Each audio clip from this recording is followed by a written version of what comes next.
Confesso aos irmãos que não foi programado, mas na última ceia nós pregamos sobre a igreja de Éfeso. E eu senti uma direção de continuar falando sobre as igrejas da Ásia. E aí a gente começou numa ceia, hoje vamos concluir numa outra ceia. Não foi programado, mas eu acredito numa direção de Deus. Se você me perguntasse, pastor, por que o senhor está pregando essa série de mensagens sobre as igrejas? Primeiro, porque eu sinto direção de Deus. E segundo, porque eu entendo que se tem um assunto atual para esses dias, é esse despertamento de Deus para estas igrejas, que de alguma maneira tem que refletir na nossa vida também, em nome de Jesus. Então hoje, numa Jesuscidência, nós vamos concluir a 7ª, falando sobre a igreja de Laodiceia, versículo 14 em diante do capítulo 3, Apocalipse 3, do 14 em diante, 7ª carta à igreja de Laodiceia. E ao anjo da igreja de Laodiceia escreve: isto diz o Amém, a testemunha fiel e verdadeira, o princípio da criação de Deus. Conheço as tuas obras, que nem és frio nem quente. Quem dera fosses frio ou quente.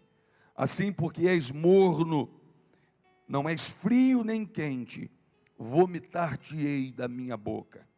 Como dizes, rico sou, estou enriquecido, e de nada tenho falta, e não sabes que és um desgraçado, miserável, pobre, cego e nu.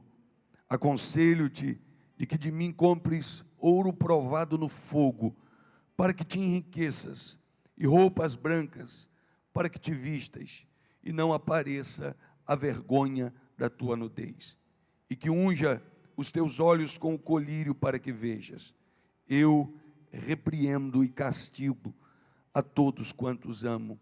Sê, pois, zeloso e arrepende-te. Eis que estou à porta e bato. Se alguém ouvir a minha voz e abrir a porta, entrarei até ele, cearei com ele e ele comigo. Ao que vencer, lhe concederei que se assente comigo no meu trono, assim como eu venci e me assentei com meu Pai no seu trono. Quem tem ouvidos, ouça o que o Espírito diz às igrejas. Pai, em nome de Jesus, eu te peço que o Senhor, mais uma vez, fale conosco, no mais profundo do nosso coração. Unge a minha cabeça com óleo e o meu cálice transborda.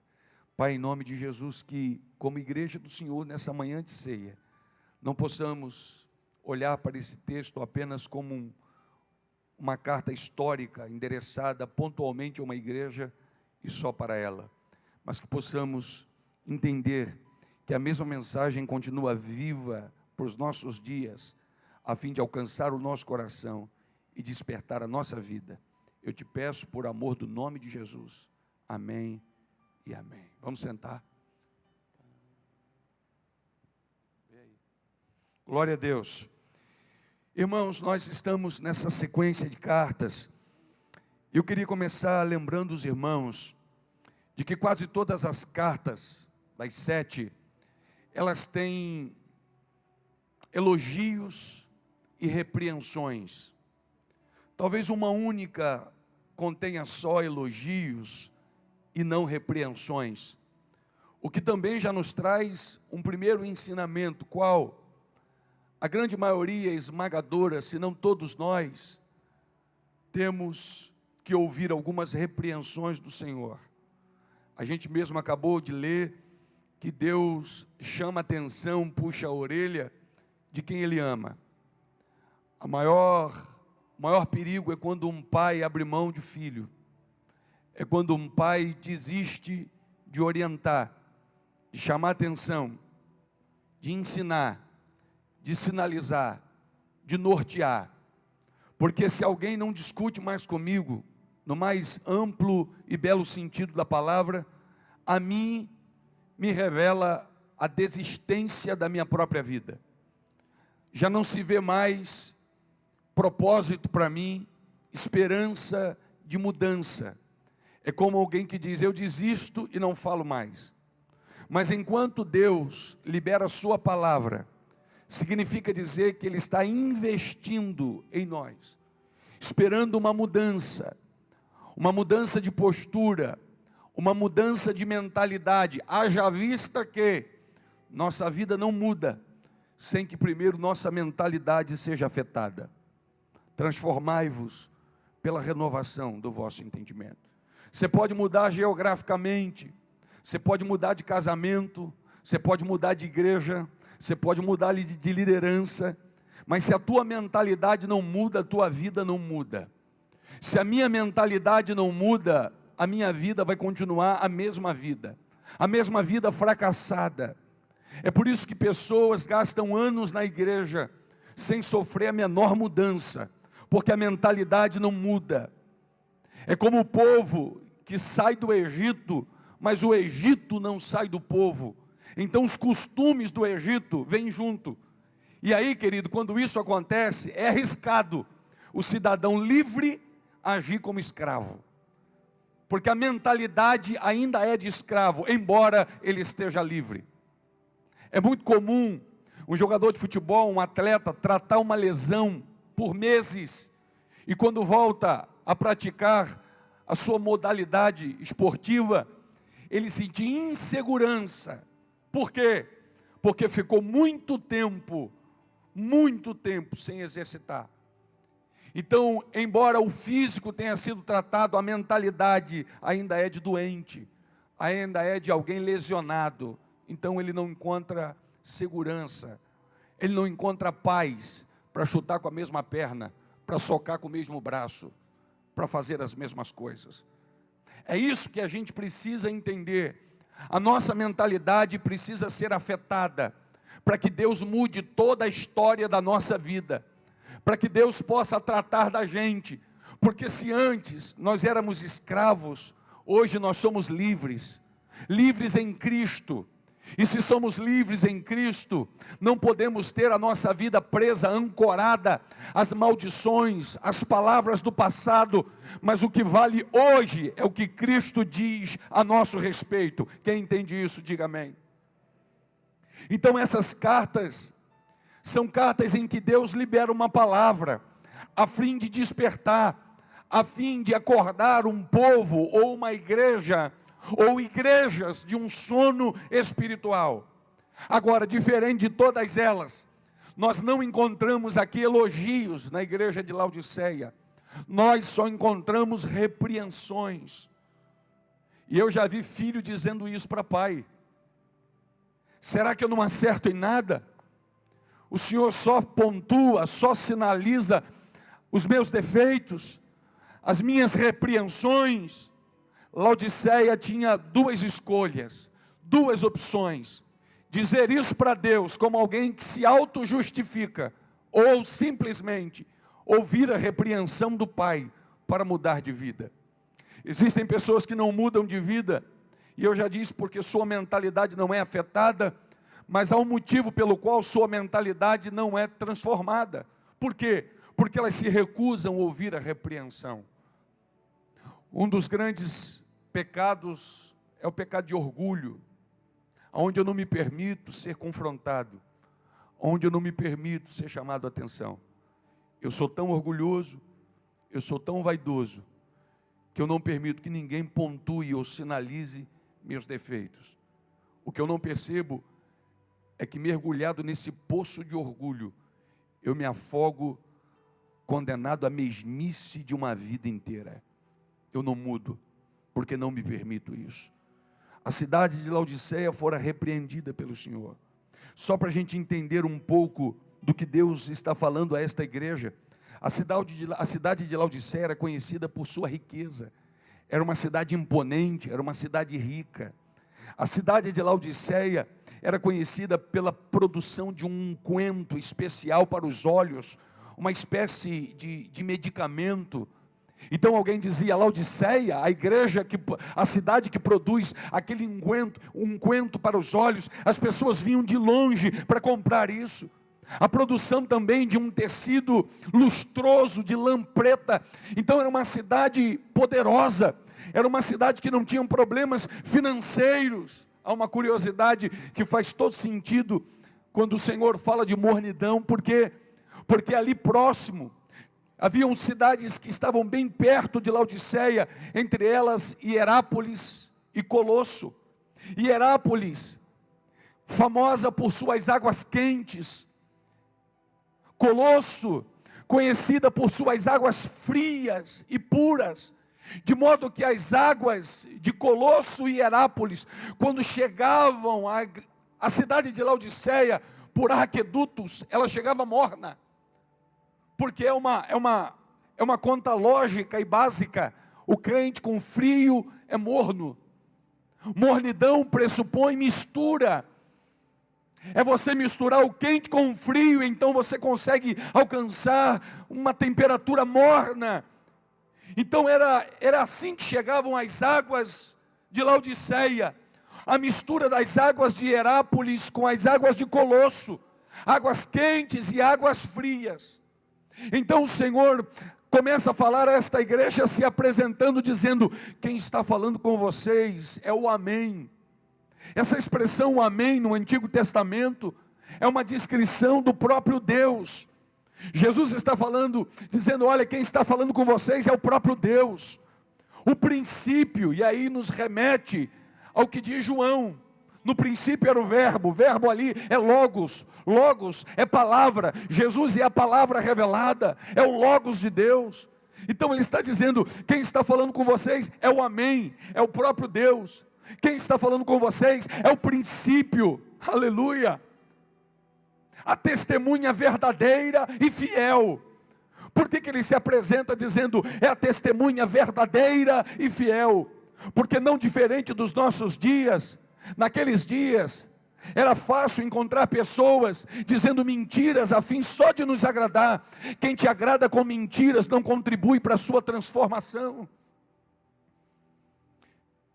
Quem mente para você a fim de te agradar não é teu amigo. É apenas um político buscando popularidade. Então quando Jesus manda aquela carta, ele está dizendo: quem está falando com vocês é a fiel e verdadeira testemunha. Por quê? Porque ele estava prestes a dizer verdades acerca daquela igreja. Ele estava prestes a dizer verdades acerca da condição espiritual daquela igreja. Irmãos, eu não sei você, mas eu quero ter um encontro todo dia com Deus, para ouvir dele as verdades acerca da minha própria vida espiritual, porque eu não quero passar uma vida de engano, nem enganando os outros, nem enganando a mim mesmo. Então que nós aqui da Igreja Ebenezer tenhamos em cada culto um encontro com a testemunha verdadeira, que quando a palavra de Deus for aberta neste altar, que a gente não ouça o que queremos, mas o que precisamos ouvir. Que quando a palavra de Deus for aberta neste altar, a gente possa ouvir verdades, a nossa condição espiritual, porque só um amigo diz verdade, e quem é que pode ser mais amigo que o Senhor? O versículo 20, quando ele diz: nós vamos cear se você abrir a porta. Numa outra tradução, ele diz o seguinte: nós vamos estar juntos, comendo como amigos. E amigo ama, mas não abre mão da verdade. Então ele diz verdades com amor, porque a verdade tem sempre duas maneiras de serem ditas: com ódio, com raiva, com propósito de ferir, ou com amor, com a intenção de alcançar, de resgatar, de tirar do buraco, de acordar. Como alguém que pega nos nossos ombros e nos chacoalha para a vida. E muitas vezes é isso que precisamos. Então quando ele diz: quem está falando com vocês, e aí eu vou parafrasear, aqui nesta manhã de ceia, é a testemunha fiel e verdadeira. Ou seja, o Senhor está dizendo a gente aqui hoje: eu vou declarar coisas nesta manhã acerca da condição espiritual de vocês, que são palavras verdadeiras. Nem sempre fáceis de ouvir, mas verdadeiras. Quem está falando é a testemunha fiel e verdadeira. Um jovem pastor procura um experiente pastor, um idoso pastor, e diz o seguinte: pastor, por que os novos convertidos trazem tantos problemas para a igreja? O jovem pastor, uma pergunta dessa só poderia ter sido feita por um novato. E um experiente pastor olhou para ele e disse: os novos convertidos não trazem problemas para a igreja, apenas denunciam os problemas. Os problemas já estavam lá, mas a gente se acostumou com eles. É o estado de mornidão. Aquilo que incomodava lá no início, já não incomoda mais. Aquilo que era um impedimento, a pretexto de nos atualizarmos com o evangelho da moda, a gente vai engolindo, a gente vai negociando. Então, o pastor disse para ele: olha, querido, os novos convertidos não trazem problemas, eles apenas revelam os problemas. O problema já estava lá, mas nós nos acostumamos com eles. Já não dói mais, já não faz mais diferença. Eles haviam perdido o vigor. Para pensar nisso, irmãos. E aí alguém, por favor, me diga se essa mensagem não é atual. Nós estamos vivendo um tempo em que os crentes estão perdendo vigor. Estão perdendo a força, a empolgação, o ânimo, a alegria, a vontade de fazer, a vontade de louvar, a vontade de estar. E aí eu volto a dizer, no início de toda essa pandemia, alguém dizia: olha, pastor, vai quando isso acabar, as igrejas vão estar lotadas. Vai ter gente embolada, querendo entrar dentro dos templos, e eu tinha as minhas dúvidas. Sabe por quê, querido? Há um estado de apostasia, de frieza espiritual, de comodismo, e eu tenho falado com pastores, e todos eles têm dito: os cultos não têm lotado. Sabe o que é isso, gente? Isto é esta mornidão, que nesses dias tem alcançado o coração de muita gente, mas que o Senhor nos guarde, que o Senhor nos avive, que o Senhor incendeie o nosso coração nesses últimos dias. Eles perderam o vigor. Versículo 16 mostra muito claramente isso. Perderam o vigor. Vocês são mornos, não és frio e nem quente. Vomitar-te-ei da minha boca. A vida cristã tem 3 temperaturas: quente, frio e morno. E aí, como pastor, me preocupa saber qual é a temperatura atual da nossa igreja.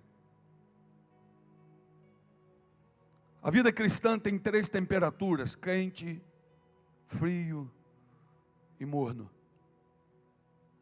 E olha que coisa interessante, o Senhor escreve dizendo assim: olha, eu preferia que, ao contrário de mornidão, vocês estivessem frios.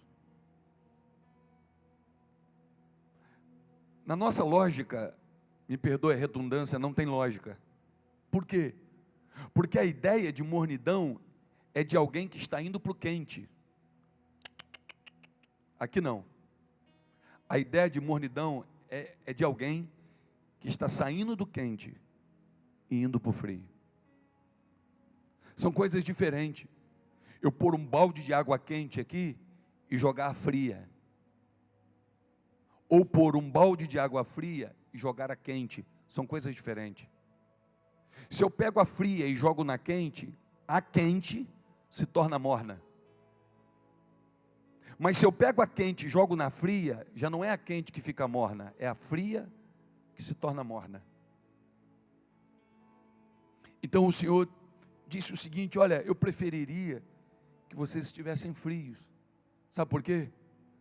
Porque o frio, pelo menos, sabe que é frio, tem saudade e vontade de ficar quente. Mas o morno vive uma vida de engano, de indecisão, de incerteza. Ele não sabe o que é. Ele perdeu a identidade. E uma das grandes estratégias e intenções do diabo é roubar da igreja a sua identidade. Daniel foi para a Babilônia, trocaram o nome dele. Misael, trocaram o nome dele. Ananias, trocaram o nome dele. Qual era a ideia? Confundir a identidade. A mornidão traz confusão acerca da nossa própria identidade. Você não sabe mais quem você é. Misturou um pouco de uma coisa com outra. E agora você já não tem ideia. Eles tinham perdido o vigor. Você já parou para pensar que a maioria das comidas ou bebidas, ou é quente ou é frio?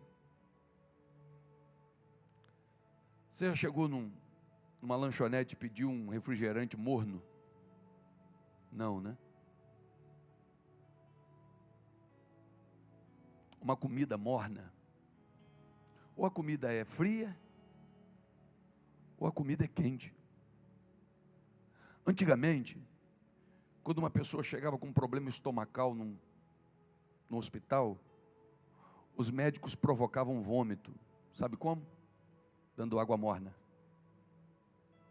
O Senhor disse: olha, vocês não são nem frios e nem quentes. Eu estou a ponto de vomitar-te da minha boca. Que palavra triste, que palavra pesada. Paulo escreve aos Romanos dizendo: vocês precisam ser fervorosos no Espírito. Irmãos, eu oro ao Senhor para que essa palavra incomode você hoje aqui. Para que essa palavra tire a paz do teu coração, no sentido de você tomar uma decisão. Porque a mornidão é um estado de apatia, de entrega. E aí você não percebe que você vai mudando. Ao longo da minha vida cristã, pastoreando, eu vejo pessoas mudando. Elas vão mudando, elas chegam na igreja de um jeito, e ao contrário de esquentar, elas vão esfriando. E pior, elas se tornam mornas, elas estacionam numa mornidão. Elas não é que elas desviam da igreja, porque se você falar com um desviado, ele vai dizer: eu preciso voltar para Jesus. Mas se você falar com um crente morno na igreja, ele acha que está bem, ele acha que está tudo certo, porque ele continua vindo os cultos, porque ele continua cantando, evangelizando, tocando, seja lá fazendo o que for. Mas o Senhor escreve: a igreja. O Senhor não está falando com o ímpio, Ele está falando com a igreja. A igreja, e Ele está dizendo: a igreja de Laodiceia, vocês estão mornos. Essa é a temperatura de vocês. Mornidão, mornidão. Laodiceia era uma igreja independente, presunçosa e segura de si. Esse é o caminho para o esfriamento, para a mornidão, a presunção. Era uma igreja que habitava numa cidade tão rica, que no auge da sua arrogância, ela dizia: estamos abastadas e não precisamos de nada. Que o Senhor nos guarde, irmãos.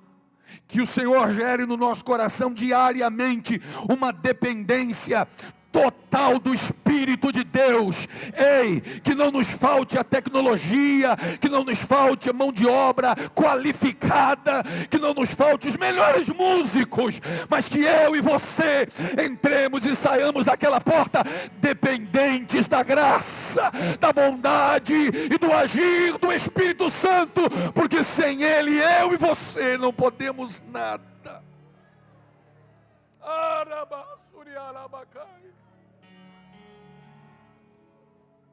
Pastor, terminei o meu mestrado em teologia, doutor em divindade, parabéns para você, mas dependa do Espírito Santo, senão você vai ficar com a teologia, e você vai ver gente simples, recebendo revelações, que só o Espírito de Deus pode dar.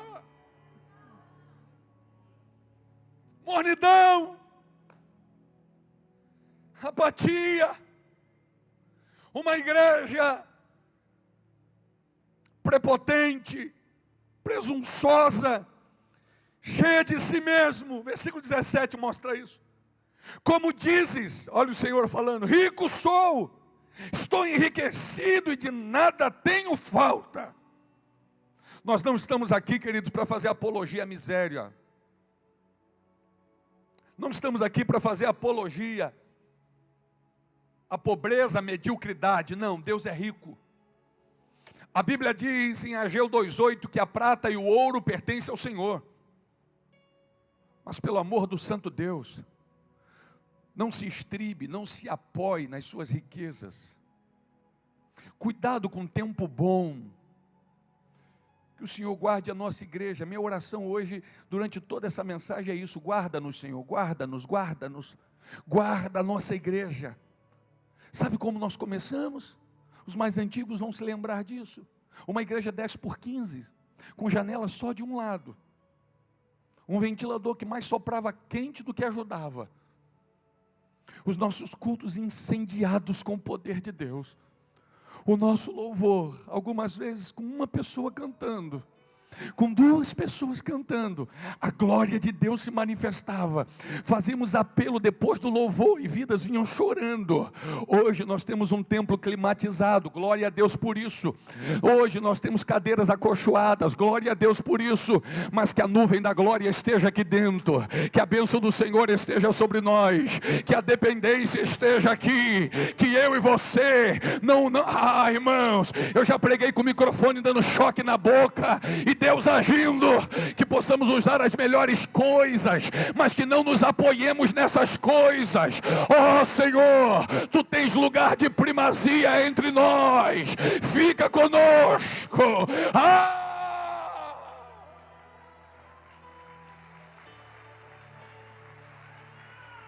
Oh meu Pai, ora badaraba xarabadarai.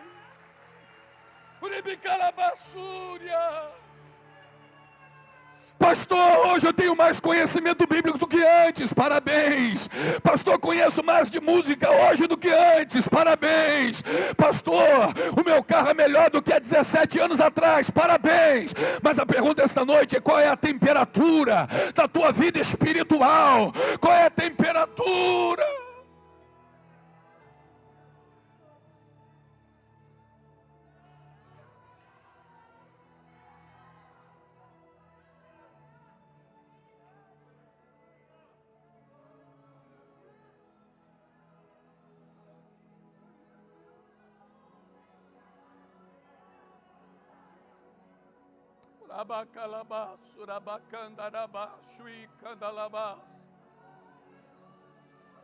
Converte-nos, Senhor, e nos converteremos.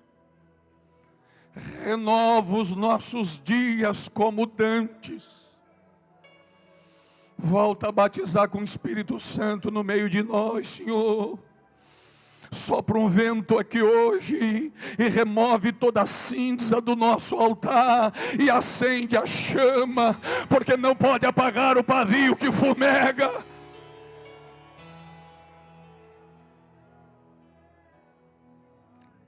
Quisera eu que fosses frio ou quente, mas porque não sois frio nem quente, sois morno, vomitar-te-ei da minha boca. Vocês dizem: rico sou, estou enriquecido e de nada tenho falta. Eu tenho visto crentes que não podem ser abençoados, irmãos. Esquecem do ministério, esquecem da igreja, esquecem dos cultos, esquecem da origem, esquecem de tudo.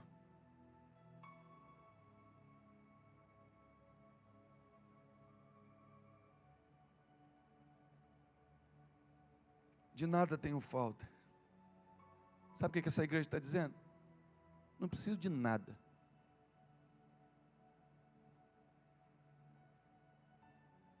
Não preciso de nada.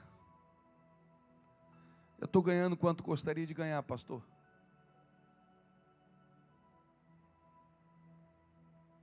Não preciso de mais nada. O templo está pronto. As prestações estão sendo quitadas. Não preciso de mais nada. O dia que eu subir nesse altar achando que não preciso de mais nada, que o Senhor me mate no primeiro degrau dele.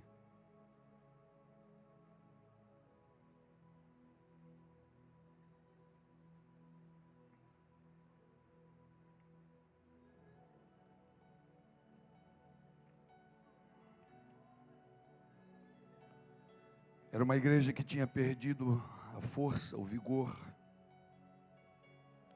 haviam perdido os valores espirituais. Irmãos, aqui, o Senhor já estava do lado de fora da igreja, e eles não sabiam.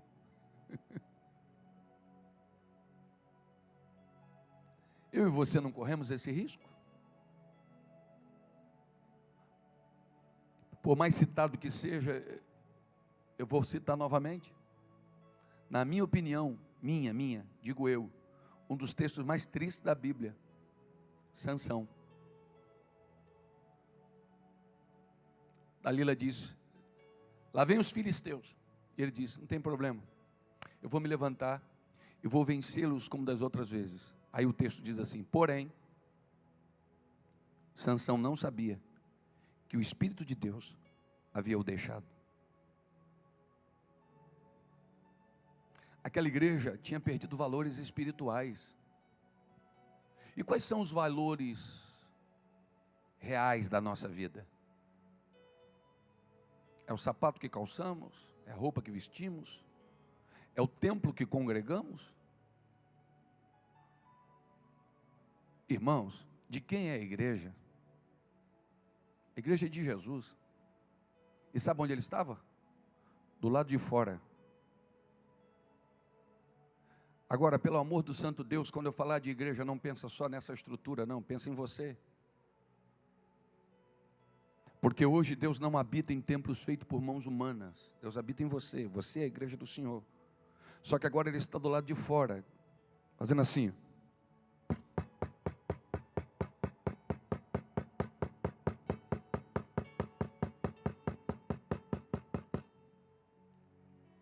Eis que estou à porta e bato.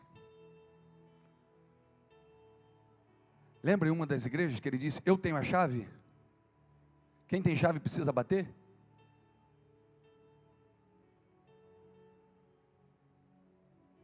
Você já sofreu rejeição? Você já foi rejeitado por alguém, por uma situação em algum momento? A chave abre a porta, mas existe uma outra porta, que é a porta da rejeição. Ele disse: eu estou à porta batendo. Vocês aí dentro estão enganados, achando que são ricos, achando que não precisa mais de nada, mas eu estou à porta e bato. Eles nem perceberam isso, irmãos.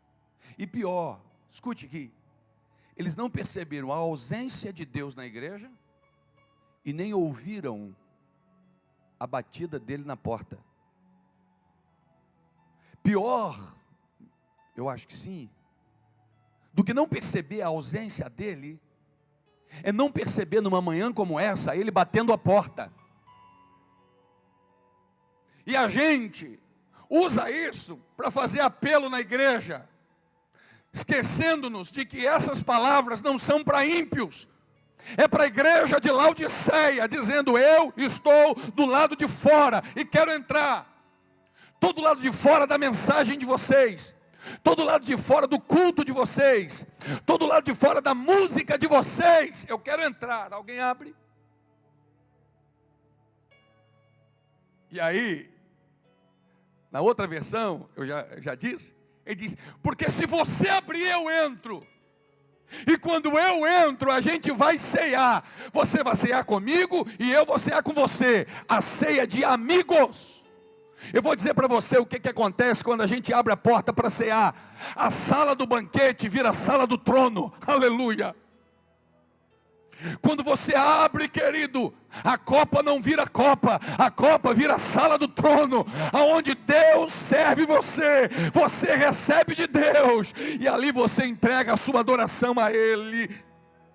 E a temperatura começa a subir no nome de Jesus. Ei, esta manhã é manhã de temperatura subir em nome de Jesus. Se lá fora Satanás se alegrou com a mornidão de alguns, o sorriso dele será silenciado, porque Deus separou esta manhã de ceia para elevar a temperatura pelo poder do nome de Jesus, pela autoridade da palavra.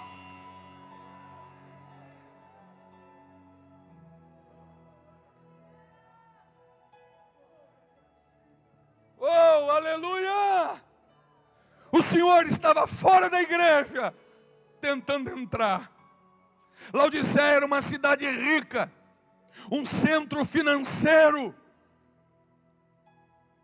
E talvez um pouco dessa mentalidade comercial tenha se infiltrado na igreja. É o empresário que entra na igreja e esquece que antes de empresário é ovelha. E tenta trazer isso para dentro da igreja. Existem igrejas que são dominadas por famílias. E pior, pastores que se permitem isso. Pastores que permitem isso. Como dizes, rico sou, estou enriquecido, de nada tenho falta. Aí vem a palavra de Deus. E não sabeis. O Senhor está dizendo, vocês não sabem. Não é que vocês estão se lixando para isso, é porque vocês não sabem. Vocês não sabem que vocês são um desgraçado. Desgraçado aqui, eu traduzo como desprovido de graça. Não tem mais graça. E aí volto na redundância. Um culto sem graça, um culto sem a graça é um culto sem graça. Uma mensagem sem a graça, homileticamente correta, com uma exegese impecável, mas não tem graça, então é sem graça. O louvor, instrumental, vocal, afinação, tá. Tem graça? Não, então é sem graça.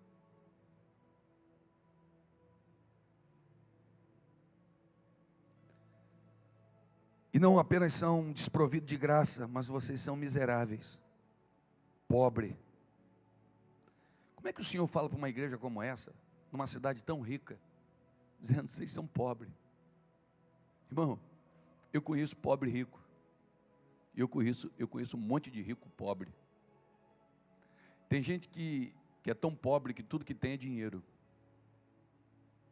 É pobre. A gente não tem que escolher uma coisa por outra. Você pode ter riquezas e ser o homem mais cheio do Espírito Santo. Você pode ter bens e ser uma mulher apaixonada por Jesus, dependente de Jesus, amando Jesus. Mas se tivéssemos que escolher uma das duas coisas, fiquemos com Jesus. No lugar mais simples, com a comida mais simples, com a roupa mais simples, mas com Jesus. Porque ele escreve uma igreja que tinha tudo. E ele diz, vocês são pobres, vocês não sabem, mas vocês são pobres. Existem pessoas desfrutando de coisas na vida que a gente não tem ideia. Mas são tão pobres. Existem pessoas ganhando, eu não estou exagerando aqui não. Existem irmãos nossos, eu não estou falando só da nossa igreja, que provavelmente o salário seja 50 vezes mais do que o seu. E são tão pobres. Algumas vezes, infelizmente, ao ponto que alguém vai enriquecendo, simultaneamente ele vai empobrecendo. Que o Senhor nos guarde. E o Senhor disse mais, olha, vocês são conhecidos aí por uma cidade que produz um unguento para os olhos. Mas quer saber? Vocês são cegos. Vocês não conseguem ver nada, vocês não conseguem enxergar nada. Porque a maior visão é a visão espiritual, irmãos. Então que hoje os nossos olhos sejam ungidos com o colírio do céu, para que possamos ver. O Senhor está dizendo, olha, vocês se gloriam por se vestirem com esse tecido aveludado de lã preta que vocês usam e produzem aí, mas na verdade, para mim, vocês estão nus. Nus. É o que diz o texto. Eles estavam cegos. Cegos para a própria realidade. O Senhor já não estava lá. Cegos para os perdidos. Irmão, sabe quando é que uma igreja se torna morna? Quando ela deixa de amar as almas. Quando ela não se preocupa mais com missões. Quando ela não se preocupa mais com a morte dos incrédulos.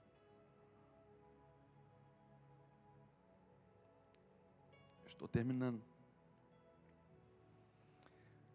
Aí o versículo 18 são as orientações do Senhor. Porque Deus não dá só o diagnóstico, Ele traz o remédio. Aí diz assim: aconselho-te que de mim compres ouro provado no fogo. Sabe o que isso significa? Ouro provado, isso seja uma indicação da necessidade de uma perseguição. Porque às vezes, só através da perseguição, que a igreja desperta. Conselho vocês a comprar ouro purificado. O ouro, a gente sabe disso. Ao contrário de todas as outras coisas que é levada no fogo, o ouro, quanto mais aquecido, mais puro ele vai ficando. Então a igreja sim tem que passar perseguições, a igreja sim tem que viver essas coisas, porque ao contrário de destruir a igreja, as perseguições vai purificando a igreja. De que me adianta o ouro e a prata sem as perseguições? Então ele diz: aconselho-te, é um conselho, a decisão é de vocês, comprarem de mim ouro purificado, ouro refinado, ouro aquecido, ouro.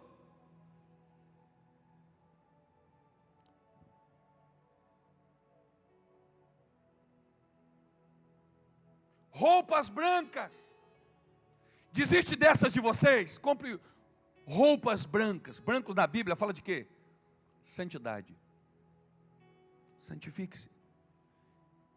E colírio para os olhos. Vocês precisam urgentemente colírio para os olhos. Esses dias eu fui ao oftalma. Estou com um problema no olho esquerdo. Os olhos estão vermelhos.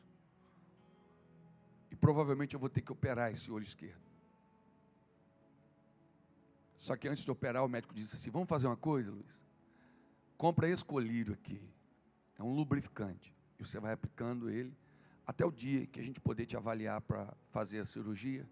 Porque pode ser que usando esse colírio, você não necessite. E o que eu estou fazendo? Estou colocando colírio. Sabe por quê? Porque eu sei o valor dos olhos. Eu sei disso. O valor de uma boa visão. Esses dias eu e a Adriana fomos visitar minha mãe. E ela estava fazendo tricô. 89 anos. Permitindo Deus, novembro, dezembro, ela faz 90 anos.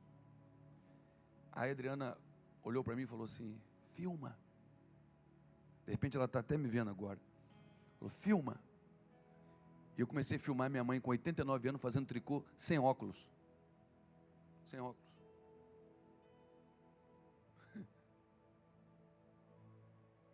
Outro dia uma irmã minha com a dificuldade para pôr uma linha na agulha, ela falou: me dá isso aqui. Toma. 89 anos. Qual a importância de uma visão, irmãos? Você sabe por que o cego de Jericó mendigava? Porque era cego. Por isso que ele mendigava. Às vezes tudo que precisamos não é de um aumento de salário, não é de um novo emprego, não é de uma nova igreja. Ei, não é de uma nova igreja, é de uma nova visão. Então o Senhor disse assim: ei, recebam de mim colírio para os olhos.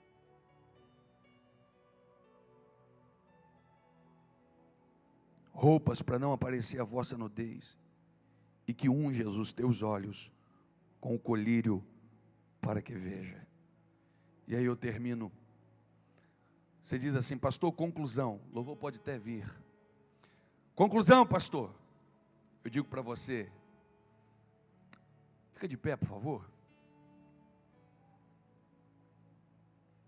Eu quero falar aos espirituais que estão aqui. Só com os espirituais. Está tendo uma movimentaçãozinha agora, mas não distrai, porque a gente está fechando aqui a palavra. Lembra do início? O Senhor vem e fala a esta igreja. Por que que o Senhor fala? A mensagem dessa noite, talvez, desta manhã, talvez seja o bater na porta. Talvez seja o bater na porta. E aí, se alguém incontinentemente não viu o Senhor se ausentar, pelo menos ouça Ele bater na porta hoje. Sabe por quê, querido? Olha o que o texto diz. O Senhor, o texto que a gente leu, exorta e castiga quem? A quem? A quem ama. Então sabe o que ele está dizendo? Eu sei que vocês estão mornos, mas eu amo vocês. E eu quero entrar de novo. Porque eu sei que se eu entrar, a situação aí de dentro muda. Se você abrir a porta, eu vou entrar. E se eu entrar,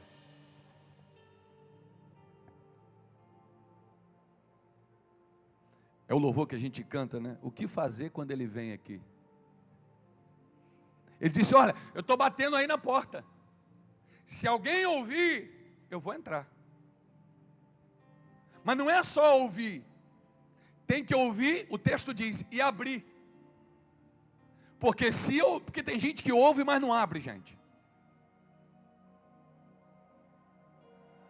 Agora, na maioria das vezes, quem ouve e não abre é porque a visita é indesejada.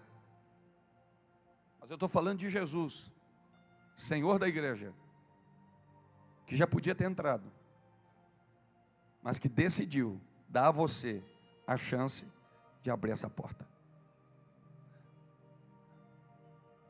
Tem gente que ouve e não abre, então ele disse, olha, se você ouvir, as cartas às 7 igrejas, são uma radiografia dessas congregações, apresentada por Deus a fim de que cada um examine a própria vida e ministério. Estas cartas trazem encorajamento, confronto e repreensão.